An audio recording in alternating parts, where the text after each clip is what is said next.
Good morning, everyone. Welcome to office hours. Thank you for joining us today. Kaylee is going to lead us today. How this generally works is if anyone has a question, please raise your hand, and you can get us started for the day. We don't have anything specific on the agenda, so this will be guided mostly by the questions that you're asking. Unless there's anyone on the call that would like to cover after event, the steps to take, and then we can cover that as well. But for now, if I would say if you have a question, please just raise your hand and let us know. I don't see any questions. Any hands raised? I guess give it a minute oh, I do see now one. Okay, Daryl. Thank you so much for getting us started. Hey, good morning. Good Uh, morning. my question is elections, how to set up an election, I guess, ballot in the Club Express on the Club Express platform, like from start to finish. Sure. Can you tell me what chapter you're associated with? Rocky Mountain Rocky Government and Mountain. Procurement. Okay. Yeah.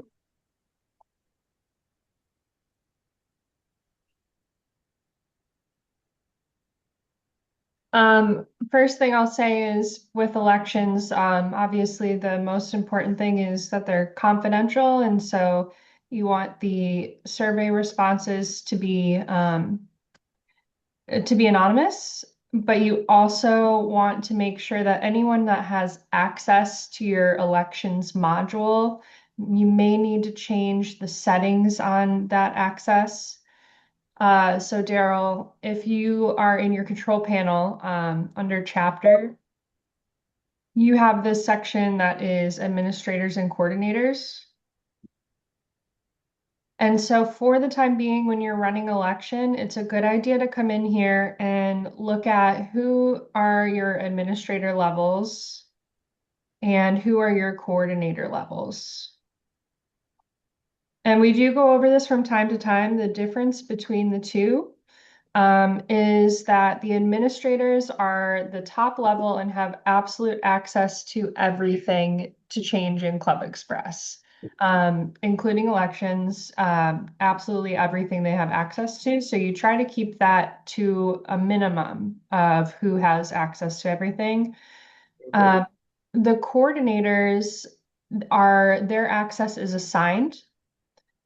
So, for instance, if you were to go into Nancy Allen and take a look at her functions, we can see if she has access to the elections module. And that would be under communications, I believe. I say the elections module, but we're actually going to use what's called Surveys. surveys. Yeah. Mhm. So that's just something to keep in mind when you're getting this started. And then I'll just actually go ahead and show you how to set it up. So under communications, like we said, you're going to use the surveys module.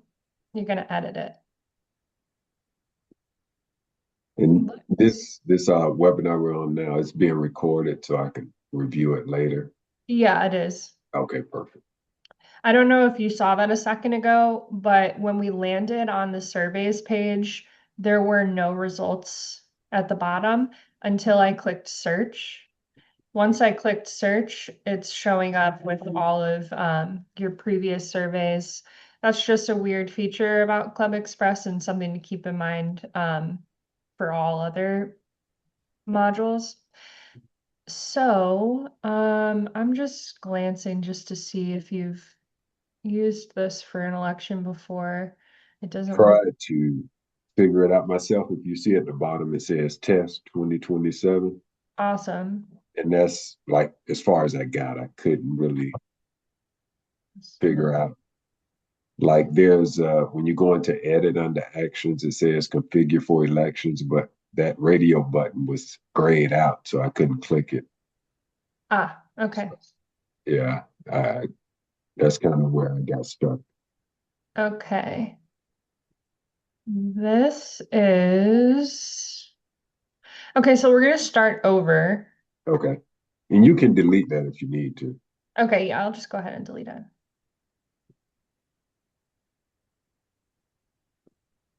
All right. So, we're gonna go ahead and click add survey, test 2027 election. Yep. And it's not grayed out anymore. So I'm wondering if you didn't select it when you first created the survey and hit save. And once that's done, maybe the option to configure it as an election is taken away, is what I'm guessing. So now it's back, so we can go ahead and configure an election. You get a pop-up that says this setting cannot be reversed. So they're trying to put some fail safes in place just to make sure that it is as, you know, as secure as possible. Okay. From the category, looks like you've designated a category as vote. Hmm. Okay, so I'm going to select that one. Available to members only. You can, yeah, create a button, take survey, submit your answers. Let's go with vote. Is that okay? That's fine. Okay. You'll choose an end date. This you can edit, I believe. I'm not 100% certain with an election if it's going to enforce that it stays the same, but do you have a date in mind, or is this just purely a test? Just a test for now. Let's go ahead and say May 31st. Of course, anonymous responses are going to be required. They can only vote once, and you'd like to select a contact person. So do you want me to make this you for now? Sure. And you have the option to be notified when someone completes the election. This little box here is a postamble. If you want to include a note that says, thank you for completing your election, continue to the next page to submit your results. That can either be at the very bottom of the questions or it can be on a next page. After the survey has been, oh, sorry, after the survey has been submitted. So that's up to you if you want it to be before the very last step or after the very last step. I'm just going to leave it how it Yeah. is. And under test, so you can see we're in inactive. This is a point where you're going to add your questions and your pages. Maybe you want a preamble. If you want to put in a preamble, you'll get a pop-up here. This is very standard text box.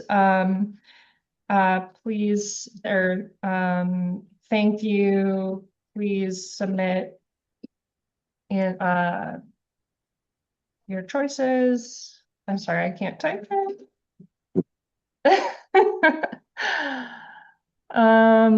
Post-amble, I'll just give you a quick example of all these so we can look at them.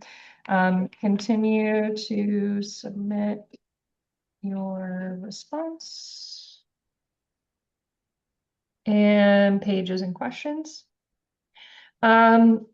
Page sequence, this is if you're going to have a lot of questions. If you just have maybe 5 to 10 questions, it can probably stay on the same page. It's totally up to you. It's just a design and flow feature. So you can add pages to it, or you can just make it all one page. So if you want to add a question, Let me ask you a question here. So let's say we have 2 or 3 candidates per position. Would the question name be like candidate 1? And then the question text would be, vote here or something. I don't know.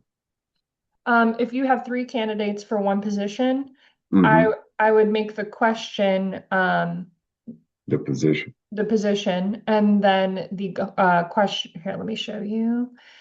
We're going to choose page 1 because we're going to stick with one page. The answer type, we will be doing, I believe, okay, this is sometimes where I get a little confused. You have to play around with it. I believe this one is radio buttons. Radio buttons are going to force you to choose one answer. And so now when we switched over to radio buttons, it gave us an item list. So we'll call the question, this field here is just for our reference. So we'll choose position 1. Who is your choice for 2027 position 1? Is the question, that is what they'll see. You can change the font size. It stays at a default, I think, of 16. You can maybe bump it up to 18. Notes will appear below the item list and it'll be grayed out. This is any other instructional text that you want to include on the question. Let's put candidate 1.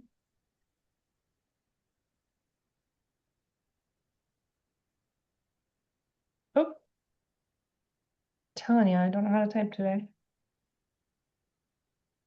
Candidate 3. You can decide whether or not you want the response to be required. Usually with an election, we're going to say no, not allow for other. Other would be an additional field that they can choose in the item list that will say other, and they can write in their own. I'll just show you what that looks like. And then you're probably not going to allow for comments. Why wouldn't I want a response required? Pardon? I say, why wouldn't I want a response required? I guess it's up to you. Just thinking how regular election would go. Like if I'm voting for a local election or something, they generally don't enforce you to select someone. Okay, I see Um, what you're saying. but that's up to you, I suppose. Okay, no, I get it now. Makes sense. Okay. And then I'll go ahead and save. At this point, I say we can go ahead and take a look. You could even, sometimes people are voting on a change to bylaws or something that you're rolling out in 2027 maybe. And then maybe in that case, you might want their comments on it.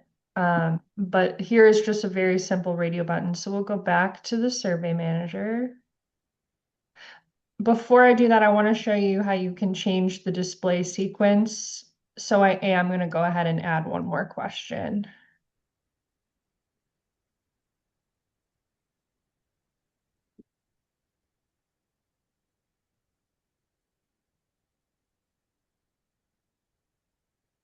Yep.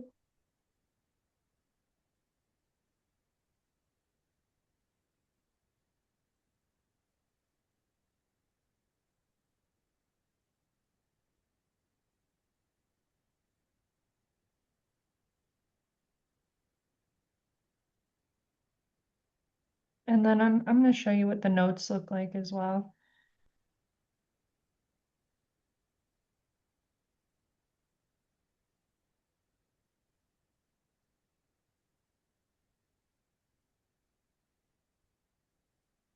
Okay, so then with your actions tab right here, I think this just popped up as I added the second question. You can change the display sequence here if you need to move things around.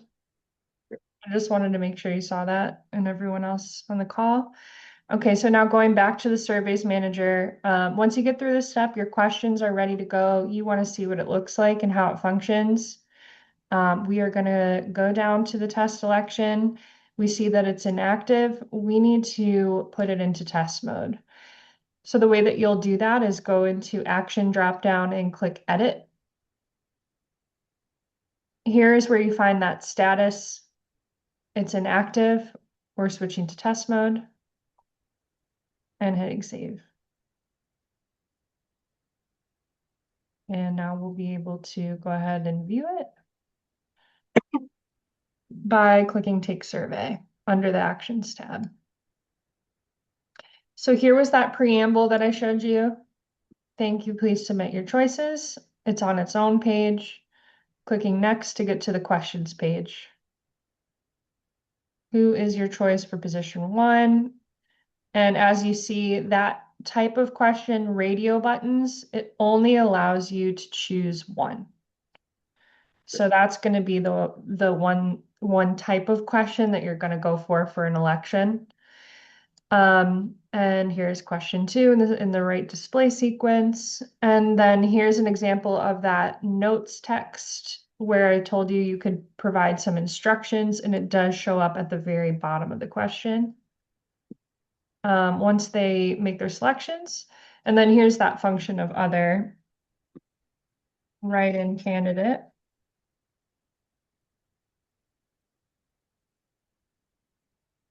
Once you get to the next page, this is where that post-amble is. We did not click that checkbox in the very beginning when we were configuring this election. So it is on its own page, and it isn't, we decided to instruct them to submit your response. So next. And at this point, you can go ahead and submit response. Once you've tested it, you're ready to go. You'll make it active rather than putting it into test mode. And you do that the same way that we put it into test mode by going to the Actions tab, or putting it into active mode. You'll go to Edit and make it active. Then once it's active, I guess how does it give you options to send it out to the active members? Is that a part? Does that pop up somewhere?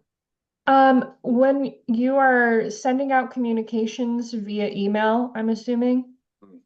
Yes. What I personally would do is, okay, so I just activated it. I just want to make sure that it is. Okay, cool.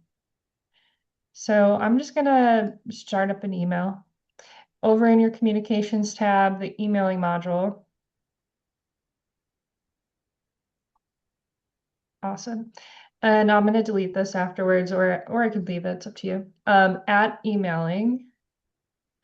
And personally, I don't know how you all what elements you use, or if you use templates.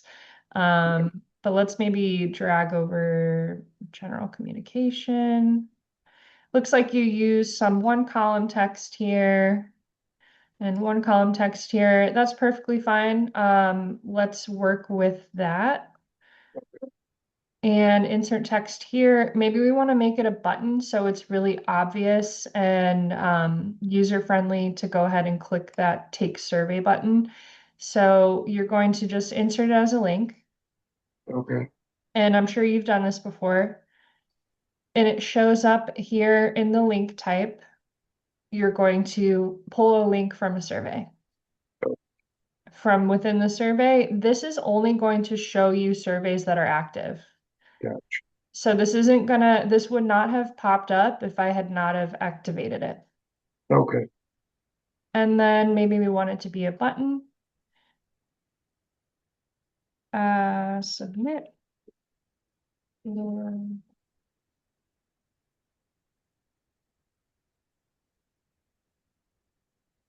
So then you'll email that out to your membership, and then when they click on it, it is going to request that they log in first. But Yeah. once they get through this login screen, the first thing they'll see is that preamble, and they'll be in the process of taking that election. Okay. What and definitely, erase that when you're done or delete that when you're done. But one last question. The candidates, would that be in the preamble, like their bios? You can, yeah. Their bio and bios. Yeah, you can do that. You can put it Okay. in the email when you send the communication out, but if you want to include it, in the well, here you can do it a couple of different ways. I'm not going to save and close that. I'm going to delete that. Yeah, I Okay. guess it might be better, like you said, to put it in the email. Yeah, you could put it in the email. It depends. You can also put it in the survey. You can make a first page that includes candidate bios. And I'll show you how to do that. Pages and questions is where I'm going to go back. And let's say add a page, bios.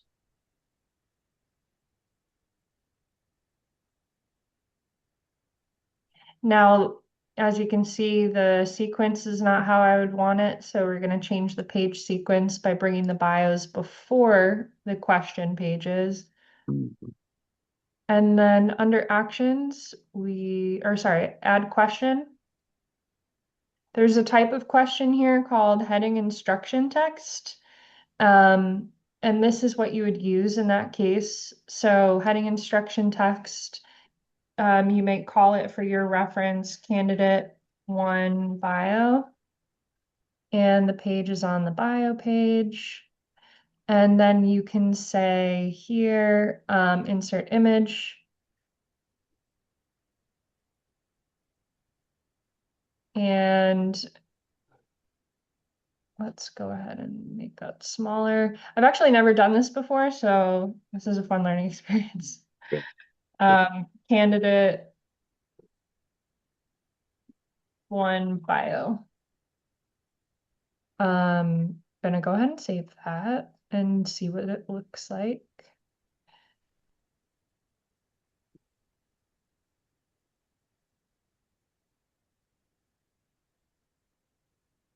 If I were to take the survey and actually submit my response, because it's active now, it's gonna keep that response. So just keep that in mind when you're testing it out. I think We can once, actually go back to test mode when we're done, just so nobody accidentally goes in there. yeah, let's just do that. Okay, we're back in test mode. And Yeah. now let's take a look at how that bio would look. So thank you. Please submit your choices. This is what we did, the bios candidate page. So obviously here there's very limited control over design. This was the title of the page. I called it bios. There's not, it's probably just going to show up right alongside each other. It'll be a little bit tricky to get like anything complex. And there is no HTML way to edit anything. So it'll be very, very simple. And that's one option for you. Gotcha. Okay. Does that answer everything for you, Daryl? It does. It does. Yep. And this recording will be sent via email after we're done. I can send you the link. All of these are recorded. Yep. So I can send you the link. I'll make a note to send that to you. I So, appreciate it. yeah. Okay, Kaliska, you have been so patient. Your hand is up. Good morning. Good morning. I am with the Oregon Public Purchasing Association, and I have a question that was submitted to me, and I don't know how to answer it. So, it is an issue with our non-member database, which honestly I've never been in.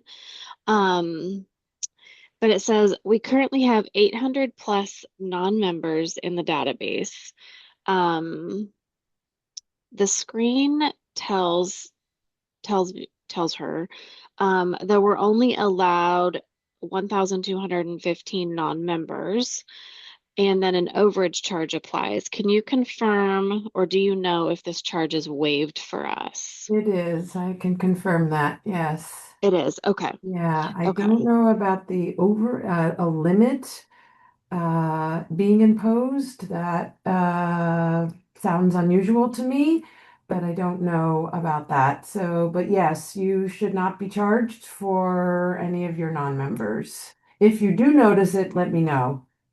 Okay, that sounds good. And then, is there a way? So a lot of the reason why we have like so many non-members is because for our reverse vendor trade show, they you know, folks aren't members, or or we do a joint, or they're part of our Columbia chapter and our OPPA chapter, or one or the other sort of thing. So the non-member, or they just don't click, or we put a radio button to say one, which chapter are you or both, and like they still do a non-member. Should we be cleaning that up in some way, Yeah. or Um, can we sort it to say like RVTS people, or I don't know. Like I there said, I've never been in there, so I don't know what it looks like, but It's good practice to maintain and keep it cleaned up. Um, okay. there's a couple things I'll show you. So in the People Manager, it's advised whenever you're in here to search between both non-member and member. So I Okay. click both and to check all. So you'll see all statuses and search. And even that's even when you're looking for a member. Maybe you're wanting to pull up an active member, they're an active member. Still click both, still click items, check all items checked, because you might find that they have a non-member account floating around. And this is sort of like a clean as you go Okay. sort of practice. So I really recommend that. So for instance, right here is a perfect example. This is a dropped member, Nusrat Ahmed. Um, but I think you kind of understand, if, for instance, Brenda, who is an active member, was duplicated down here, you you would find that Can immediately merge them. and you would merge them. Yeah. Okay. I do realize looking at this that it looks like you may have had a bulk upload, and something is going on here that's contributing to that large 800 number. Interesting. Okay. I can look Um, into that for you with Club Express and figure out what's going on. I would appreciate that. Thank you. Yeah. And then if they don't need to be in there, we can just delete them, correct? Yes, let me get back to you on that. Okay. First, I need to just kind of figure out why that's there. Okay. But the other thing I wanted to show you is the non-member cleanup tools, which could be useful to you right now. Okay. Um, so in the People Manager non-member options, cleanup tools, Yeah. and you can just take a look at these different cleanup tasks and different options for you. You can find same email address, same first name, for instance, and click go. And look at all of the duplicates that you have. I just advise just taking a look. So you have 3 non-members under the email Batkins, and his name is Bradley. So you may want to go ahead and merge all of those to one. But Okay. he also might be a member. You So don't think that he is? Well, okay, I don't think so. Um, You can automatic merge as well. And then there are, several different fields to search for those duplicates. But this is a really useful tool okay. in finding those. There's also another one that is great. So match member to non-member by first and last name, or I think email and first name is the one that I usually do. This one's going to pull up so that, yes, this one's going to pull up your list of members who randomly have a non-member account hanging out. And that one, definitely go ahead and go in and merge them individually. So like Corey Kilpatrick, he has 2 non-member account and he has an active member account. So you can go ahead and just merge all of them to member Corey Kilpatrick. Oh, perfect. Okay. So that will eliminate those 2 non-members and just kind of like go down the list. And that will greatly clean up some of that list. Yeah, you do have quite a bit. Yeah. Okay. Awesome. Thank you so much. I Um, appreciate that. Haley, can I ask, so there, it could be, Kaliska, that at some point somebody imported some non-members into because you can do That was that. me. As you saw the drop down, there was an import non-members. Okay. So that could be how you have I mean, you have to align very specifically to the template for the Excel sheet. Yeah. But it could have been that somebody at some point had imported some non-members. Okay. I was gonna say there's me in there. Which I'm like, I was the first person in there. So Oh, okay. Okay. Sounds good. Thank you for showing me that. I will definitely go in there and we'll clean that up a little bit. And if you could let me know about those other things, that would be great too. yeah, Ronnie, I've seen this before with another chapter, and I wasn't certain how it got resolved, but it had to do with some kind of bulk upload on the Club Express side, so that's why I said that. Okay, yep. Okay. Thank Okay. you. Does anyone else have, I don't see any hands. Are there any questions? Um, let's see, I'm looking at chat. I don't see any questions. Anybody have their hand up that they'd like to ask a question? I guess one thing I was thinking, since there aren't questions, when we were talking about elections, another thing that's important is your full admins can have insight and access to the results, and maybe you don't want that. Kaylee, I don't know if you want to show how you can, for the period of your election, for instance, limit who is able to view the results, because perhaps or can they alter them? That I don't know the question. Can they alter them? Can a full admin alter the results of an election? You can't alter the results, but you can see results as they're coming in. So So we did get a question from some chapters about limiting that access during the course of an election, until the results were final. So that's another thing that if you want to show that, Kaylee, it's another election piece. I'm sorry, I'm not sure what you mean. What do you mean by So the it's just, yeah, going into the administrators and I gotcha. coordinators, right? Yeah. Yeah, so if for instance Emily is One of the nominees. one of the nominees, thank you. Yeah. You would maybe, but maybe she still needs access to the emailing module. Maybe she still needs regular access, but we just want to remove her access to just the surveys module. You can go in and remove them temporarily. Just leave yourself a note. And when the election is through, you may go back and add them back as an admin. Coordinator is a little bit trickier, because like I said before, administrators have just 100% rights and it's easy peasy, it's done. Coordinators, they have specific function set. So if, for instance, Gwen is a nominee, you may want to take a look at what functions she has now and just keep them written down, because you will want to uncheck, or I'm sorry, you don't have to do any of that.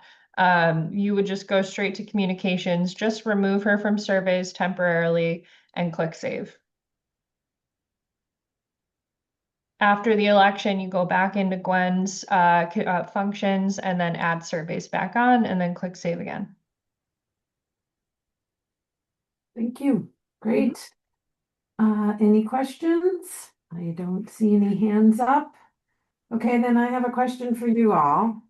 We don't week to week necessarily know who's going to be in attendance to office hours. So we were talking about the fact that a lot of chapters are doing events currently, and questions regarding what to do after an event in terms of assigning points or assigning a certificate or whatever, but we weren't 100% sure how many people that might be in attending have already know this or do need some help with it. So if you wouldn't mind raising your hand and letting us know if you'd like to cover what to do after an election so that we understand. Okay, I see some interest. Okay. All right. Thank you. That's perfect. Okay, so Kaylee, it looks like there's some interest in covering that. So thank you, everyone. You can I'm sorry, can you clarify just a little bit what to do after an election? Not It- an election, uh, after an event. So sorry, oh, did I yeah, say after an election? If I did, I apologize. No, I meant after an event, like a certificates and points assigning. So okay, I was like on one track and then I got kind of confused. yeah. Yes, I can show you that. Mm. I'll show you. I'm logged in here as an administrator. This is our test site, and I'm just going to create a reverse trade show event. Quick and right to the point. I won't get into anything except for tracking. I'm sure y'all know at this point how to create an event, adding an event.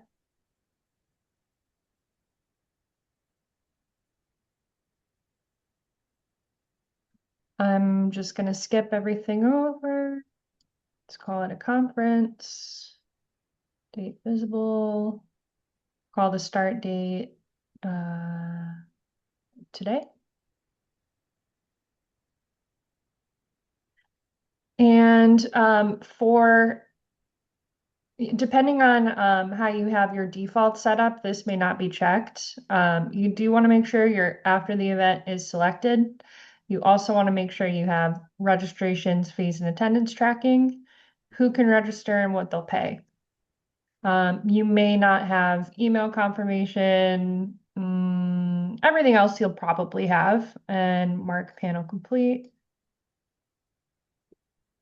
So we have on our left, these are the different sections we just checked off. Under registrations and fees is where you're going to start. This is what you're looking for under registrations and fees is you want to track attendance. So when the conference comes up, you'll have a list of registrants and you're just going to mark who is actually there in person or if this event is on Zoom, on Zoom. Okay. Just want to make sure. Okay. And save. I'm going to set up a test registration that is free, and I'm going to register myself and just show you how this whole process works. Everyone.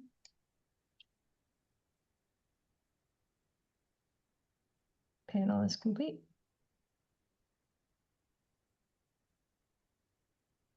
After the event, maybe okay, so this is where we're going to incorporate a certificate. I have certificates built into this website already, and I can show you how to get that started. But for the purposes of this demonstration, I'm just walking through the event setup, the sign up, and then after the event, just for the purpose of this. So this event certificate, I will choose, let's go with this one. This panel is complete. Good to go. And back to the event.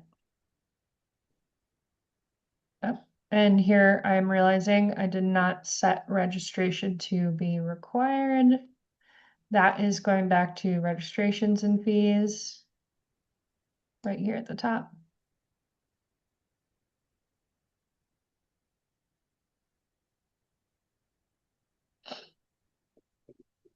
Okay. Refreshing the event sometimes is good if you're making a lot of changes and if you sometimes won't see a change take effect. Go ahead and refresh the event kind of just as almost like when you clear your cache. That's the function of that button. Going back to the event and registration's ready to go. So I'm just going to show you what that looks like on an admin side after the event. But first I have to sign up a test member.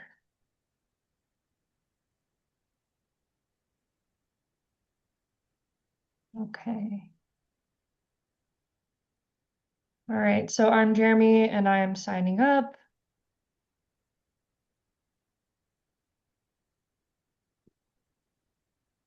Awesome. Okay, so it is April 28th. The event is over. Jeremy showed up, and it's time for me to take his attendance. I'll log in as by admin account.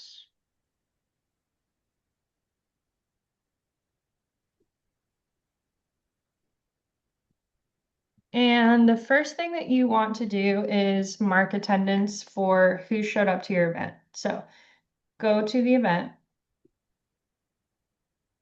It's important to note that this should be done right away. One of our modules, the points tracking module, has a very helpful bulk points upload that it is important to do this within 90 days, and I can show you why in just a few minutes. But here we are at Reverse Trade Show. We're going to edit the event. And this event has taken place. We're going to go over to mark attendance. And we are going to mark attendance for registered members, non-members, and guests. Once you click that, it's going to show you a full list of everyone who registered, and that might be 100 people. You can use the check all feature. It's much faster than going out down and checking every single member. And then what you can do is deselect people who didn't show up. That's just a helpful tip. Up to you. I am checking my only attendee, who is Jeremy, and hitting save. So now that Jeremy has been recorded as having attended, his profile is going to have this certificate sitting in it, ready for download, ready for print. That's because before we even made this event live, we uploaded this certificate and attached it to this event, so that when we marked that attendance, boom, as soon as you mark the attendance, certificate is on their profiles. Kaylee, we have a question. Do you get the track attendance in a virtual event? Do you get to track attendance in a virtual? I created one, but I do not see that radio button. David, what chapter are you with? New Mexico. And what is the date of your event?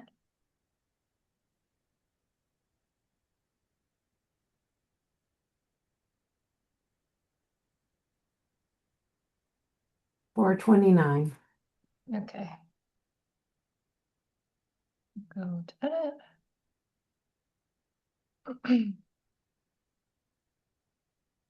Registrations and fees. Oh, okay, so this is because you have a multi-activity event, which is a little more complex, but it's the same idea. So you must have breakout rooms or multiple sessions or something like that. And tell me if I'm wrong, but I'm just going to keep moving. But it looks like you have two activities set, member and non-member. So you'll have to treat them almost as if they're two separate events, and you'll need to assign tracking to each activity. Versus we did it here in registrations and fees. When you have multiple activities, you have their own registrations and fees. So this is almost like a mini version of this assigned per activity. So here under registrations and fees, you are tracking attendance. So that's good there. And then let's make sure you have it here, tracking attendance, yes. And then after the event, you have your masterclass certificate. Okay. Which part were you missing?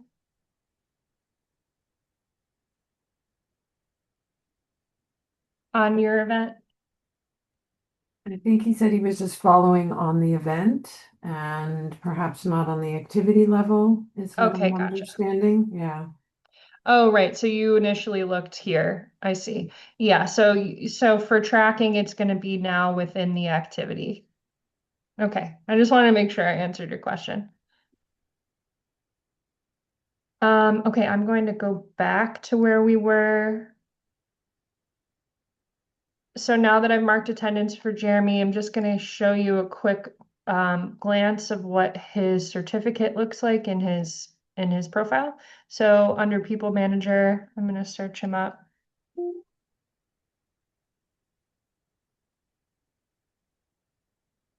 Go to his profile, and your certificates live in your event history. So you have histories, transaction payment, here's your event history. And you can see here the latest event he attended. We marked him as his attendance as recorded, so he did attend that event. And he'll access his certificate through the Actions dropdown and Print Certificate. And there it is.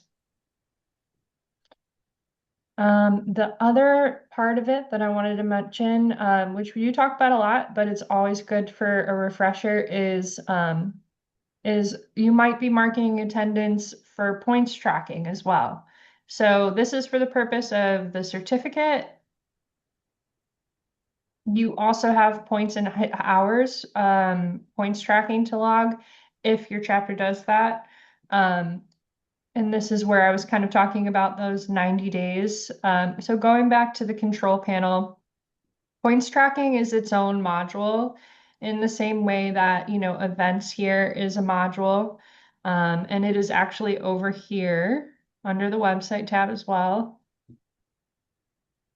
And here is where that 90 days comes into play.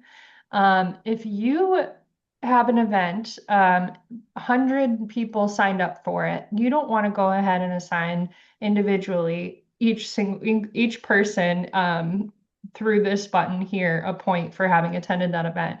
You want to import all of those attendees that you tracked from the event. So once you went through and did that previous step and marked your attendance, you'll be able to click here, select an event, and it will appear in the event dropdown.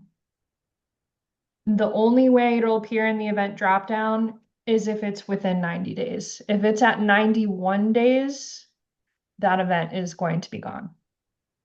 The reason why it's not coming up here is because it's today. I set the event for today.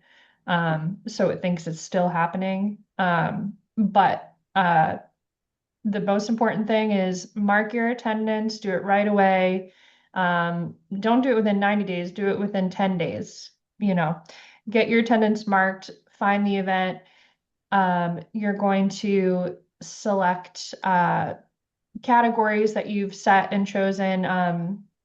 Perhaps it's points for, maybe one of these would say you create these yourself. Maybe it would say reverse trade show attendee, 2027, 50 points. And then you award the points here and import. And all of those points, 50 points, get assigned to each person that you've marked attendance for.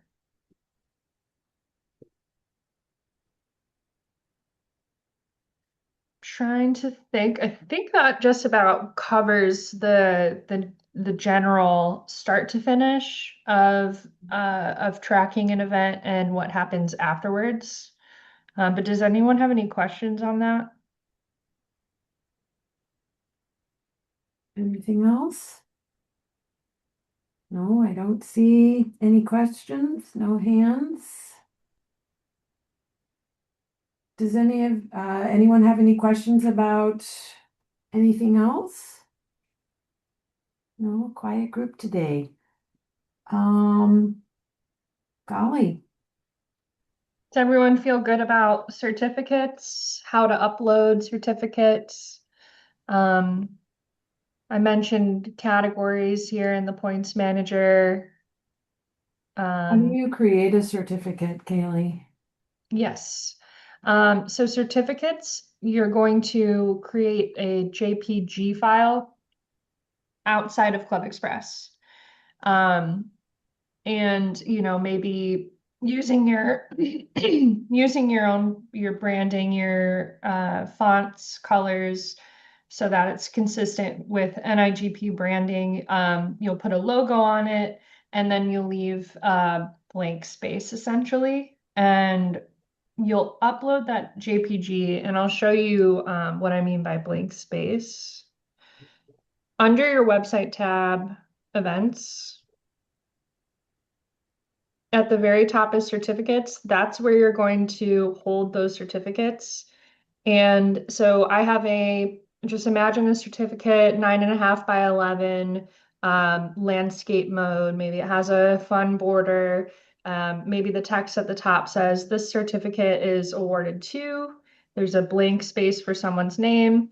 And then for attending the event, and then a blank space. If you can imagine that, that is what you would want to upload. It does have to be a JPG, not a PNG, not a PDF. It has to be a JPG. And here's an example of some of the ones that we have. This has been already uploaded by adding new graphic. So once you do that, you'll have this drop down of multiple certificates. And then in here is where you'll add fields. And what the fields do is they automatically pull information from the event that they're attached to.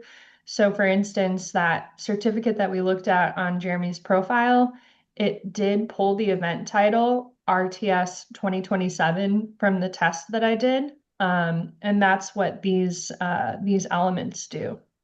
So you can insert someone's name as well. So going to elements, you can have them pull the attendee name, insert. It's going to go to the top left here. You can drag it. Certificate of completion is awarded to, it says Martin Smith. It would just automatically pull that attendee's name that you marked as having attended. Other ones, Gretchen, yeah. go ahead. No, Gretchen has her hand up.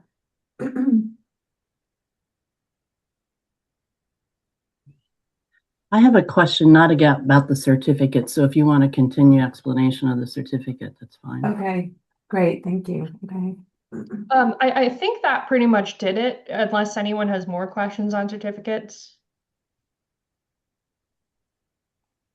Great. Okay, Gretchen. My question is regarding a email we received from Club Express last week on release notes. In there, they said that the password reset has a new workflow, but I'm not finding information on that workflow.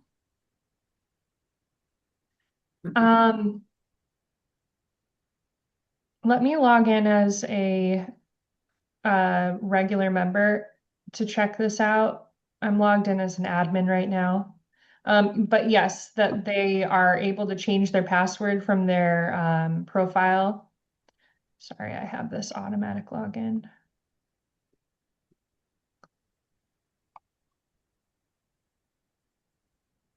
There we go.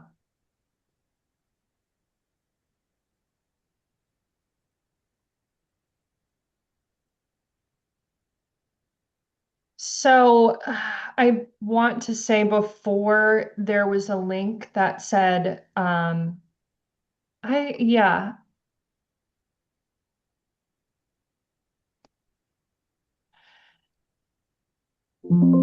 I don't know what's going on with all of these pop-ups. I don't know if whatever they've changed has taken effect yet.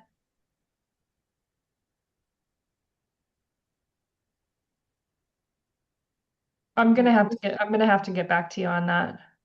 Yeah, even if they have release notes somewhere that explains it, would be beneficial. Yeah, Right. the email links to a release, past releases, but there's no information about it. But it says it makes it easier for website users to reset their own passwords if they've forgotten it. Yeah, I'm not sure of, they don't explain, however, what that Yeah, change. and that would be something we'd probably want to share with our members. Yeah. We'll have to get back to you on that, Gretchen. Thank you. Yeah. Since it's very recent. Okay, so I don't see any hands up. Any new questions? No? Well, we're about 5 minutes So Kaylee, I guess we will say thank you to you and thank you for everyone for joining. We will be doing this again on the second Tuesday in May at 12 noon Eastern.